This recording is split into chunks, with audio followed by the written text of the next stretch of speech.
مختصر سے وقت میں مزید چند باتیں اسی موضوع پر عرض کرنے کی کوشش کروں گا۔ دعا ہے اللہ رب العزت حق کہنے، حق سننے، حق پر عمل کرنے کی توفیق عطا فرمائے۔ قبل اس کے کہ آیت مبارکہ کے ضمن میں کچھ عرض کیا جائے، ایک دو باتیں درود شریف کی فضیلت میں سماعت فرمائیں۔ حضرت ابو سعید خدری رضی اللہ تعالی عنہ آپ روایت فرماتے ہیں کہ شب جمعہ کو کچھ فرشتے اترتے ہیں، ان کے ہاتھوں میں سونے کے قلم ہوتے ہیں، چاندی کی دعاتیں ہوتی ہیں، اور نورانی اوراق پر وہ ان لوگوں کا نام لکھتے ہیں جو درود شریف پڑھ رہے ہوتے ہیں۔ ہمیں چاہیے کہ شب جمعہ اور جمعہ والا دن درود پاک کی کثرت کریں۔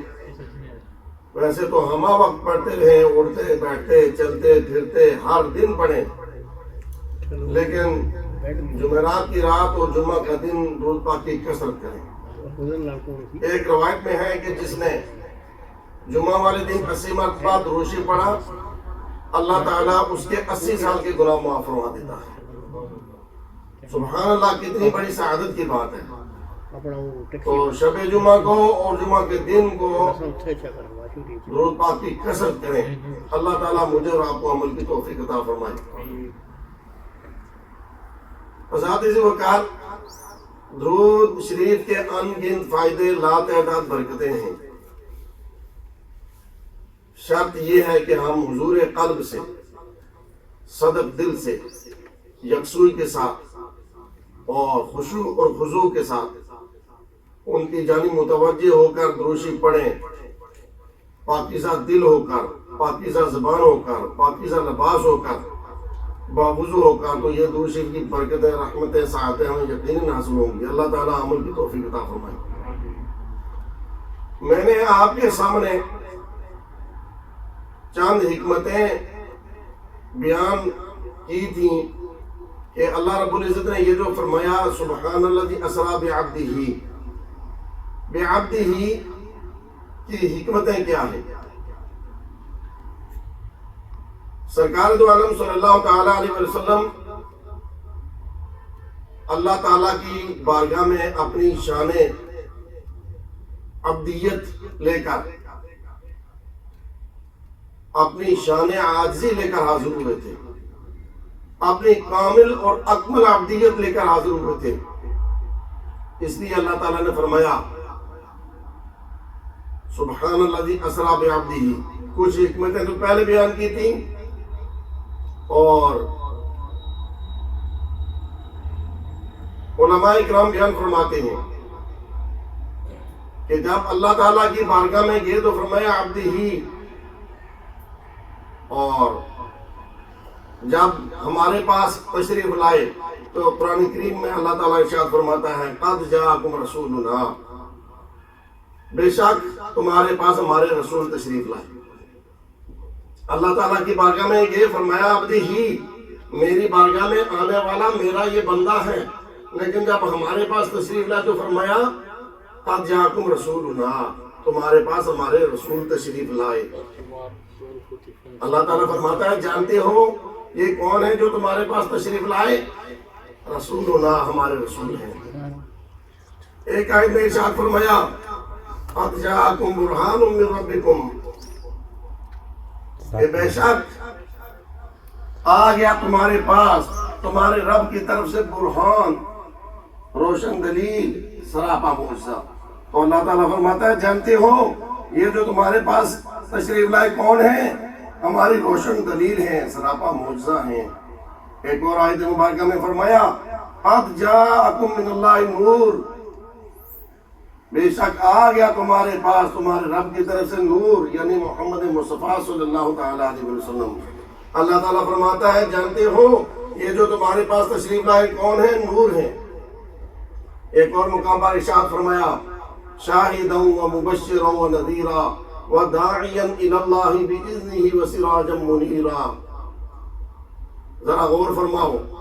اللہ تعالیٰ فرماتا ہے یہ جو رسول تمہارے پاس آئے ہیں انہیں ہم نے کیا بنا کر بھیجا ہے؟ شاہد بنا کر بھیجا ہے، نذیر بنا کر بھیجا ہے، داعی الی اللہ بنا کر بھیجا ہے، اور سراج منیر بنا کر بھیجا ہے. جب اللہ تعالیٰ کی بارگاہ میں گئے تو فرمایا سبحان الذی اسری بعبدہ، اور جب ہمارے پاس تشریف لائے فرمایا یہ ہمارے رسول ہیں، یہ ہماری روشن دلیل ہیں، یہ سراپا معجزہ ہیں، یہ شاہد ہیں، یہ نذیر ہیں، یہ داعی الی اللہ ہیں، یہ سراج منیر ہیں. اس بات کو میں آپ کی خدمت میں اس طرح عرض کروں کہ کوئی بہت بڑا بادشاہ ہو، بڑے جاہ و جلال والا ہو، بڑے مرتبے اور کمال والا ہو، بڑے عدل و انصاف والا ہو، بڑا متقی ہو، بڑا پرہیزگار ہو، وہ جب اپنی والدہ ماجدہ کے پاس جائے گا تو وہاں روب دکھانے نہیں جائے گا. اپنی والدہ ماجدہ کی خدمت میں اپنا جاہ و جلال دکھانے نہیں جائے گا، اپنا مرتبہ اور کمال دکھانے نہیں جائے گا، اپنا مقام دکھانے نہیں جائے گا، بلکہ والدہ ماجدہ کے پاس جائے گا تو نیاز مند بن کر جائے گا، والدہ سے دعائیں لینے کے لیے جائے گا. والدہ دور سے دیکھے گی، والدہ کہے گی سبحان اللہ میرا بیٹا آ رہا ہے، اور بادشاہ جھک کر سلام عرض کرے گا، ماں پیٹھ پر ہاتھ پھیرے گی اور دعائیں دے گی. ذرا مجھے بتاؤ وہی بادشاہ جب قوم کے سامنے آئے تو قوم بھی کہنا شروع کر دے کہ بیٹا آ رہا ہے، بیٹا آ رہا ہے، تو بتاؤ وہ قوم مہذب کہلوائے گی یا بدتمیز کہلائے گی؟ حالانکہ وہ بیٹا بھی ہے لیکن بیٹا ہے اپنے ماں باپ کا، قوم کا بادشاہ ہے، بلا تشبیہ و تمثیل. سرکار دو عالم صلی اللہ تعالیٰ علیہ وسلم اللہ تعالیٰ کے بندے ہیں اور میرے اور آپ کے آقا و مولا ہیں. اللہ تعالیٰ کا حق ہے انہیں بندہ کہے، میرا اور آپ کا حق ہے کہ آقا و مولا کہے. کیوں کہ وہ اللہ تعالیٰ کے بندے ہیں اور ہمارے آقا و مولا ہیں. ایک اور بات عرض کروں کہ سرکار دو عالم صلی اللہ تعالیٰ علیہ وسلم اللہ تعالیٰ کے محکوم ہیں یا کہ نہیں؟ اللہ تعالیٰ کے محکوم ہیں اور اللہ تعالیٰ ان پر حاکم ہے. وہ اللہ تعالیٰ کے محکوم ہیں، لیکن میرے اور آپ کے کیا ہیں؟ میرے اور آپ کے حاکم ہیں. اور حاکم بھی کیسے؟ اللہ رب العزت نے قرآن مجید میں ارشاد فرمایا فَلَا وَرَبِّكَ لَا يُؤْمِنُونَ حَتَّى يُحَكِّمُوكَ فِيمَا شَجَرَ بَيْنَهُمْ. فَلَا وَرَبِّكَ، اے محبوب آپ کی قسم کوئی مومن ہو ہی نہیں سکتا. اے محبوب آپ کی قسم کوئی مومن ہو ہی نہیں سکتا جب تک کہ اپنے معاملات میں آپ کو اپنا حاکم نہ مانے. تو کیا معلوم ہوا؟ اللہ تعالیٰ کے محکوم میرے اور آپ کے حاکم ہیں، اسی طرح اللہ تعالیٰ کے بندے ہیں اور میرے اور آپ کے کیا ہیں؟ آقا و مولا ہیں. تو دونوں طرف دیکھنا چاہیے، ایک طرف نہیں دیکھنا چاہیے. جب اللہ تعالیٰ کی بارگاہ میں گئے تو اپنی شان عبدیت کے ساتھ گئے، لیکن جب قوم کے سامنے آئے تو انگلی کے اشارے سے چاند کو دو ٹکڑے کر دیا اور انگلی کے اشارے سے ڈوبتے ہوئے سورج کو واپس لٹا دیا. تو اللہ تعالیٰ کی بارگاہ میں عاجز ہیں اور مخلوقات کے سامنے قادر ہیں. ان کی عاجزی بھی برحق ہے، ان کی قدرت بھی برحق ہے.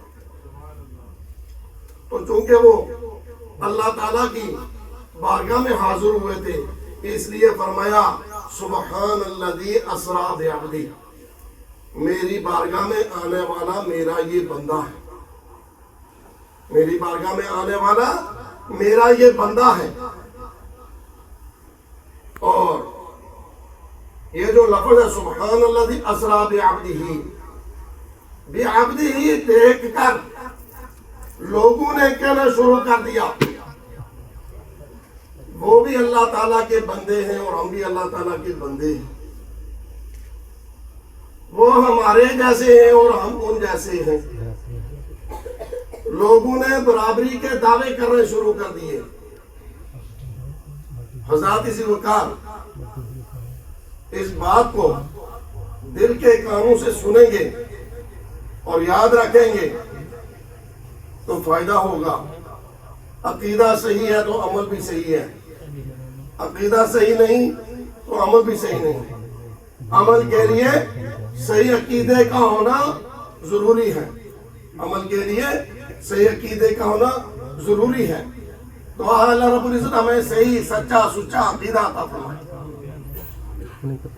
تو چونکہ سرکار دو عالم صلی اللہ تعالیٰ علیہ وسلم اللہ تعالیٰ کی بارگاہ میں شان عاجزی سے حاضر ہوئے تھے، اس لیے فرمایا سبحان الذی اسریٰ بعبدہ.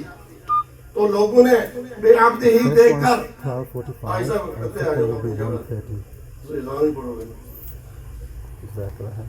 تو لوگوں نے کہنا شروع کر دیا کہ وہ ہمارے جیسے، وہ بھی اللہ کے بندے، ہم بھی اللہ کے بندے، ہم ان جیسے، وہ ہمارے جیسے، برابری کے دعوے شروع کر دیے. اس میں کوئی شک و شبہ نہیں کہ وہ اللہ کے بندے ہیں لیکن میرے اور آپ جیسے نہیں ہیں. اس بات کو علامہ اقبال رحمت اللہ تعالی علیہ نے بڑے اچھے انداز میں سمجھایا. آپ نے فرمایا عبد دیگر عبد ہو چیز دیگر، عبد دیگر عبد ہو چیز دیگر، این سراپا انتظار منتظر. آپ فرماتے ہیں کہ عبد اور ہوتا ہے اور عبد ہو کوئی اور ہی چیز ہوتا ہے. عبد کیا ہے؟ عبد وہ ہے جو اس انتظار میں رہتا ہے کہ میرا اللہ مجھ سے راضی ہو جائے، اور عبد ہو کی شان یہ ہے کہ اللہ تعالیٰ چاہتا ہے کہ میرا یہ بندہ مجھ سے راضی ہو جائے. تو کیسے برابر ہو گئے؟ ہم گنہگار، گناہوں میں لت پت، ان کی شان وراء الورا. ماشاءاللہ پچھلے جمعہ پر آپ قاری صاحب سے وہ اعلیٰ حضرت کا کلام سن رہے تھے، تو ان کی شان وراء الورا ہے. تو اس لیے عقیدہ صحیح ہو تو عمل بھی ٹھیک ہے. اللہ تعالی ہمیں صحیح سچا سچا عقیدہ رکھنے کی توفیق عطا فرمائے.